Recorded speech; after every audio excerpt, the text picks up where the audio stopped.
নিরাপত্তার আশ্বাসী সার, ফের হুমকির শিকার হলেন কর্তব্যরত নার্স।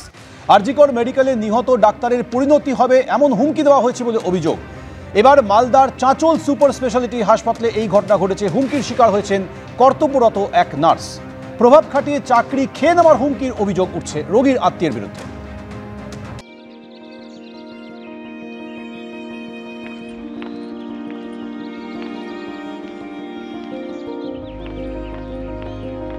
করুণাময় সিংহ আমাদের সঙ্গে এই মুহূর্তে টেলিফোনে রয়েছে। করুণাময়, বিস্তারিত জানাও।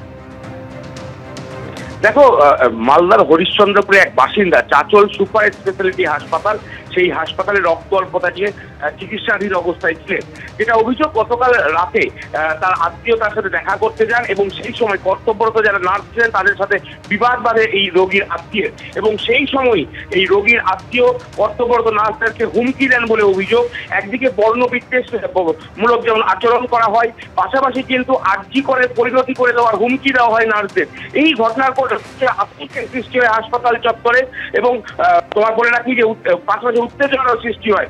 চাঁচল থানার পুলিশ ঘটনাস্থলে পৌঁছে হাসপাতাল কর্তৃপক্ষের অভিযোগের ভিত্তিতে ওই রোগীর আত্মীয়কে গ্রেপ্তার করেছে। তবে যেটা ওই হাসপাতালের নার্সরা যারা আছেন তারা যথেষ্ট আতঙ্কিত এই ঘটনার পর, কারণ যেভাবে হাসপাতালের ভেতরে ঢুকে হুমকি দেওয়া হয়েছে তারা তাদের নিরাপত্তার অভাব বোধ করছে। সৌমেন। করুণাময়, তুমি আমাদের সঙ্গে থাকো।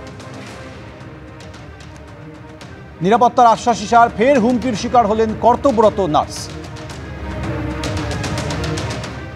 আটক কেন করলাম? প্রতিবাদ করলাম, আমার মামার উপর চড়াও হচ্ছিল। আমি প্রতিবাদ করা থেকে কারা চড়াও হচ্ছিল আপনার মামার উপর? এখানকার সব স্টাফ, সুপারের স্টাফ। আচ্ছা, সিস্টার অবশ্যই আপনি নাকি নার্সকে হুমকি দিয়েছেন আপনার পেশেন্ট পার্টি? হতে পারে না, আরজিকরের ঘটনা ঘটে যাবে এই ধরনের হুমকি দেওয়া হয়েছে। এটা তাহলে পুলিশ কেন আপনাকে তুললো? পুলিশ আপনাকে কেন আটক করলো? এটা বলতে পারছি না কেন আমাকে আটক করলো। আমি মামার থেকে আমাকে আরজিকরের ঘটনা নিয়ে কলেজের ছাত্রীরা মিলে কলেজের গেটের বাইরে প্রতিবাদ জানিয়েছি। সেটা স্যার, বিভিন্ন স্যারই দেখেছেন, এবং অপরশু দিন আমরা কলেজের গেটে স্যারদের পারমিশন নিয়ে গেটের বাইরে স্ট্রিট পেন্টিং করেছি। সেখানে আমরা বিভিন্ন ধরনের কর্মসূচি করছি, এবং সেই কর্মসূচি আমাদের চলতে চলতে বিভিন্ন ধরনের থ্রেট এসেছে। স্যার নিজে এসে বলেননি, বিভিন্ন জনকে দিয়ে বলিয়েছে যে তোমরা এখানে করতে পারো না, স্যার পারমিশন দেয়নি, কিন্তু আমরা বলেছি যে না, আমরা এটা করবো। বিভিন্ন সব কলেজে করছে এই বিষয়টা নিয়ে, যেখানে ডক্টর শ্যামল সাঁতরা মহাশয় উনি আমাদেরকে বারণ করেছিলেন। যেখানে গোটা পৃথিবী আজ উত্তাল, যেখানে জুনিয়র ডক্টররা যেখানে এরকম প্রতিবাদ করছে, সেখানে আমরা ছাত্রীরা হয়ে কি করে চুপ থাকতে পারি? একটা মেয়ের পাশে একটা মেয়ে হয়ে যদি না দাঁড়ায়, আজকে কে দাঁড়াবে? সেই দিক থেকে আমরা সেখানে করেছি, এবং এখানে করার ফলে আমাদেরকে আজকে আমরা দুদিন আগে কাজটা করেছি। আজকে উনি ডক্টর শ্যামল সাঁতরা মহাশয় উনি আমাদেরকে কলেজের ক্লাস থেকে বের করে দিয়েছেন।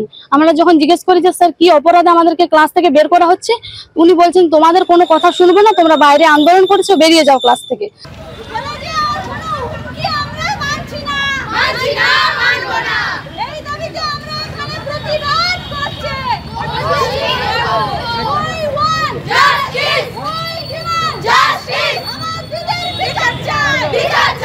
আরজিকর কাণ্ডে প্রতিবাদ করায় ক্লাস থেকে 2 ছাত্রীকে বের করে দেওয়ার অভিযোগ উঠল কলেজ কর্তৃপক্ষের বিরুদ্ধে। বাঁকুড়ার শারদামণি মহিলা কলেজে ক্লাস থেকে বের করে দেওয়া হয় 2 ছাত্রীকে। শারদামণি মহিলা কলেজের অধ্যাপক তৃণমূল নেতা শ্যামল সাঁতরার বিরুদ্ধে এই অভিযোগ উঠছে। যদিও শ্যামল সাঁতরার দাবি আবার উল্টো। কি বলছেন শুনুন। প্রতিবাদ তো আমিও করছি, আরজিকর কাণ্ডের প্রতিবাদ সারা পৃথিবী জুড়ে মানুষ করছে, কিন্তু ক্লাসের ভেতরে গিয়ে টাকা আদায় করা এবং ছাত্রীদেরকে চাপ দেওয়া, এটা কিন্তু আমি মেনে নিতে পারিনি। এই কয়েকজন মিলে আজকে এই আরজিকরের কাণ্ডকে ধরে ইসিউসিআইকে কলেজের মধ্যে প্রবেশ করার চেষ্টা করছে তারা, এবং ছাত্রীদেরকে জোর করে চাপ দিচ্ছে মিটিংয়ে যেতে হবে, মিছিলে যেতে হবে, টাকা দিতে হবে। এর প্রতিবাদে তাদেরকে বলেছি তোমাদের নামে অভিযোগ আছে, তোমরা এখন বাইরে যাও, নিজেরা ঠিক হও, পরবর্তীকালে ক্লাসে আসবে।